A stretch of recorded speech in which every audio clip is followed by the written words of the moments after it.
Is the Assembly adjourned? Dr. Paterson. Thank you, Madam Speaker. This is the final story in my series of stories from donor-conceived people. This is Eleni's story, and these are her words.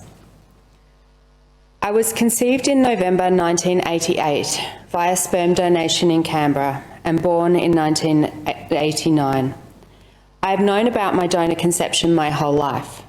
I have no memory of being told, so I could build my identity around it. My parents spoke very openly and honestly about it, but had no information for me. I left Canberra for 15 years as an adult for many reasons, but I felt a positive side effect would be reducing the risk of unknowingly starting any kind of relationship with a half-sibling. My understanding from my parents and the doctor is that my conception happened in consulting rooms outside of an official clinic. My parents' understanding was that it was a direct agreement between the three, the doctor, the donor and my parents, all around an anonymous sperm donation.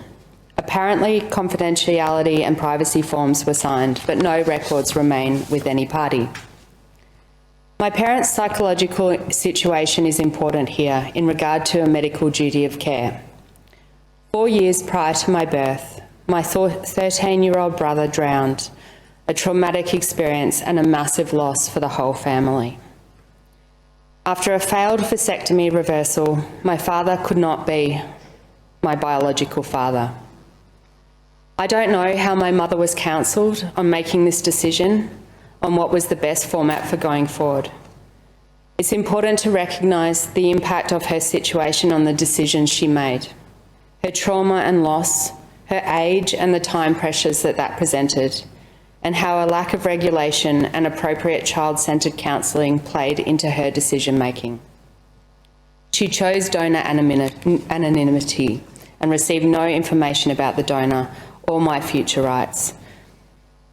I wasn't curious about sperm donor information until I started thinking about having my own children and how my lack of DNA knowledge may affect them. So in my mid-20s, I contacted the doctor by letter asking about my rights and what processes were in place. I was informed over the phone that as a private arrangement, no details would have been taken, and even if there were detailed records, they would have been destroyed after 7 years. So I would have had to have made that decision by the age of 6 years old. I was offered a meeting with the doctor at cost, but I was told I would be told the same information. I was shocked I would be charged hundreds of dollars for 10 minutes and decided not to go through this process. This forced me to turn to DNA testing, which wasn't my preferred method, as I actually just wanted medical information and a knowledge of how many half-siblings and cousins, etc. I would have, and what last names to be wary of. Ultimately, I had to pay a genealogist to make sense of my DNA, and now I have identified the sibling group the donor came from and made initial contact with the family.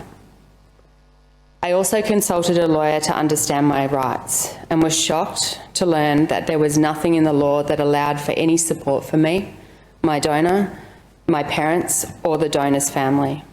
I was on my own. There was no requirement for any basic information such as number of siblings, cultural and medical history to be kept on file for any decent period of time in the ACT.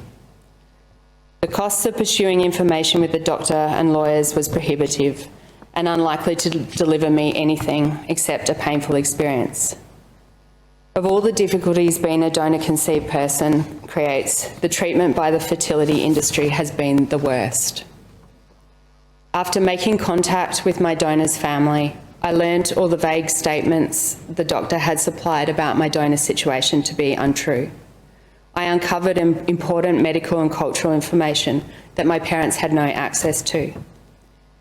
The lack of records also means my donors' families can't get the truth around what happened, as there is a very serious concern that my donor was exploited unknowingly, that I cannot set straight either way without these records.